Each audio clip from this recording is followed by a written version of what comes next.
So hello friends, welcome back to my channel Sri moms tips. Sri moms టిప్స్లో ఈరోజు video వచ్చేసి ప్రెగ్నెన్సీలో ఉన్నప్పుడు ఏంటంటే చాలామందికి బేబీ ఎదగాలి అంటే నా బేబీ చెబ్బీగా ఉండాలి పుట్టేసరికి అనేసి చాలామందికి ఉంటుంది. అండ్ ఆఫ్టర్ డెలివరీ కూడా నా బిడ్డ చాలా లావుగా ఉండాలి అనేసి 1-2-3 సార్లు మనము చెక్ చేసుకొని మిల్క్ ఇవ్వడం, వేరే సిరప్స్ వాడడం, ఇవన్నీ 6వ నెల వరకు బాగానే చేస్తాం. సో 6 నెలల వరకు ఏ పిల్లలైనా చెబ్బీగానే ఉంటారు. అండ్ దాని తర్వాత 6 మంత్స్ తర్వాత నుంచి మన పిల్లలు ఉన్నట్టుండి ఫుడ్కి అలవాటు అయ్యేసరికి వాళ్ళు సరిగా తినకపోవడం, పేచి పెట్టడం, ఇలాంటివన్నీ చేసి పిల్లలు సరిగా తినక సన్నగా అయిపోతూ ఉంటారు. అండ్ వేరే మనము ఉగ్గు ఇలాంటివన్నీ ఇస్తూ ఉంటాం, కానీ వేరే ప్రోటీన్ పౌడర్ ఏది కూడా వాడకూడదు అని అందరూ చెప్తూ ఉంటారు, కాబట్టి మీరు యూజ్ చేయరు. కానీ నేను ఇప్పుడు చెప్పేది న్యాచురల్ అన్నమాట. సో ఇది 8వ నెల బేబీ కాంచి వాడుకోవచ్చు. సో ఇది తీసుకున్న పిల్లలు బాగా చెబ్బీగా అవుతూ ఉంటారు అండ్ హెల్తీగా ఉంటారు. ఎలాంటి health issues Rao and immunity కూడా బాగుంటుంది. జ్వరాలు, దగ్గులు ఇలాంటివన్నీ కూడా వాళ్ళ దరి చేరకుండా ఒక ఇమ్యూనిటీ అనేది పవర్ వచ్చేలాగా ఉంటుంది అన్నమాట. పిల్లలకి ఈ ప్రోటీన్ పౌడర్ అనేది ఖచ్చితంగా 8వ నెల నుంచి మీరు ఇస్తూ ఉండాలి. 6వ నెల వరకు 7వ నెల వరకు పాల మీద, ఉగ్గు మీద ఇలా ఉంటారు. కానీ 8వ నెలకు వచ్చేసరికి నాకు ఒక కామెంట్ వచ్చింది నిన్న, ఏంటంటే బేబీ సరిగా నిలబడడం లేదు, కాళ్ళలో బలం సరిపోవట్లేదు. అంటే వాళ్ళు మామూలుగా స్ట్రైట్గా నిలబెడితే నిలబడకపోవడం, కాళ్ళు వేలాడేసినట్టు ఉండడం, అండ్ ఇలా పట్టుకుంటే కూడా నిలబడలేకపోవడం పిల్లలు, అండ్ చిన్నగా దొగ్గేయడం లాంటివి కూడా చేయరు యాక్టివిటీ. సో వీళ్ళందరికీ కూడా ఈ ప్రోటీన్ పౌడర్ అనేది చాలా బాగా యూజ్ అవుతుంది. సో నిన్నటి కామెంట్ని తీసుకొని నేను ఈరోజు వీడియో అనేది షేర్ చేస్తున్నాను.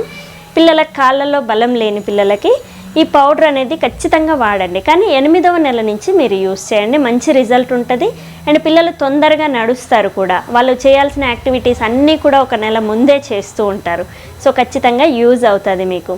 సో ఇదైతే మామూలుగా మీరు ఇంట్లో వాడుకునే డ్రై ఫ్రూట్సే అనమాట. వీటితోనే మనం ప్రోటీన్ పౌడర్ అనేది చేసుకోవాలి. సో ఇది ఎలా అంటే బాదం ఉంటుంది కదా, బాదం, పిస్తా, ఇంకా జీడిపప్పు, దాని తర్వాత వాల్నట్స్, ఈ 4 అయితే మీరు తీసుకోవాలి. కాజు అండ్ వాల్నట్స్, బాదం, పిస్తా, ఈ 4 రకాలవి అయితే మీరు డ్రై ఫ్రూట్స్ తీసుకొని ఒకసారి వాష్ చేయండి. వాష్ చేసి ఆరబెట్టుకోండి. ఒక్కసారి అలా నీళ్ళలో నానబెట్టి తీస్తే సరిపోతుంది.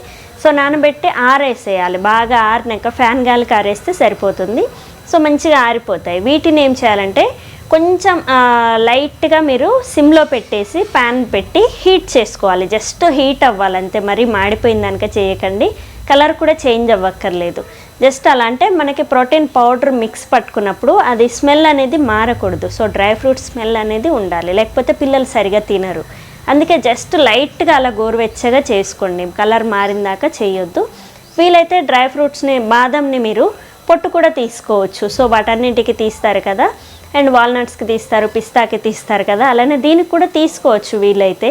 లేదంటే మీరు అలా తీసుకున్నా ఏమీ కాదు, అంటే పొట్టు అనేది అరగదు పిల్లలకి. అందుకే ఈ బాదంకి కొంచెం లైట్గా పొట్టు అనేది తీసేసి ఫ్రై చేసుకొని మామూలుగా రోస్ట్ చేసి వాటిని చల్లారినాక కొంచెం బెల్లం ముక్కేయండి అందులో.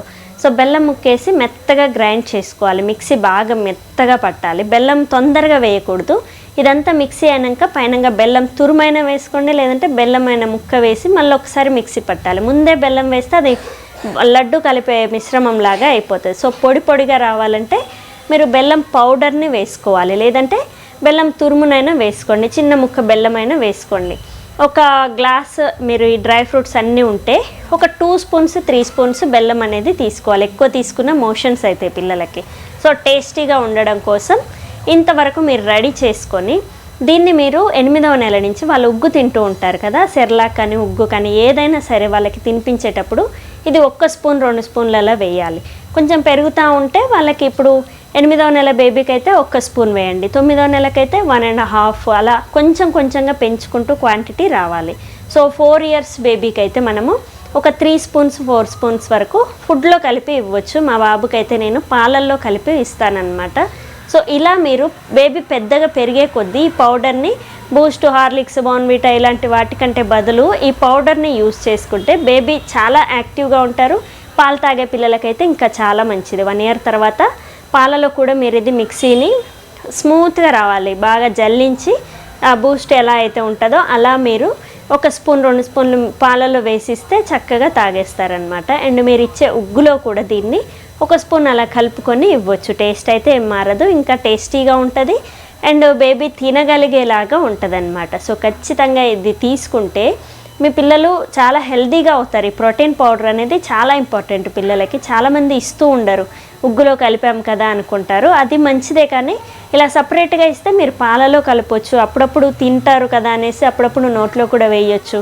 సో ఖచ్చితంగా ఇది మామూలుగా చేసుకొని మిక్సీ చేసుకొని ఒక డబ్బాలో పెట్టుకొని ఫ్రిడ్జ్లో స్టోర్ చేసుకుంటే ఎప్పటికైనా ఉంటుంది. సో ఖచ్చితంగా ఇది యూస్ చేయండి, మీ బేబీ హెల్తీగా అవుతారు. ఈ ప్రోటీన్ పౌడర్ అనేది పిల్లల మేధాశక్తికి అండ్ తొందరగా గ్రోత్ అవ్వడానికి, కాళ్ళలో బలం లేని పిల్లలకి తొందరగా యాక్టివిటీస్ అనేవి ఒక 1 మంత్ ముందే చేస్తూ ఉంటారు మీ పిల్లలు. సో ఖచ్చితంగా ట్రై చేయండి. సో చూసారు కదా ఈరోజు వీడియోలో ప్రెగ్నెన్సీ తర్వాత మనము బేబీకి ప్రోటీన్ పౌడర్ ఏమి ఇవ్వాలి అండ్ ఏమేమి ఇస్తే పిల్లలు హెల్తీగా ఉంటారు అనే దాని గురించి ఈరోజు వీడియో. సో రేపటి వీడియోలో ఇంకొక మంచి టాపిక్తో మీ ముందుకు వస్తాను. Thank you. Please subscribe my channel Sri moms tips. Thank you.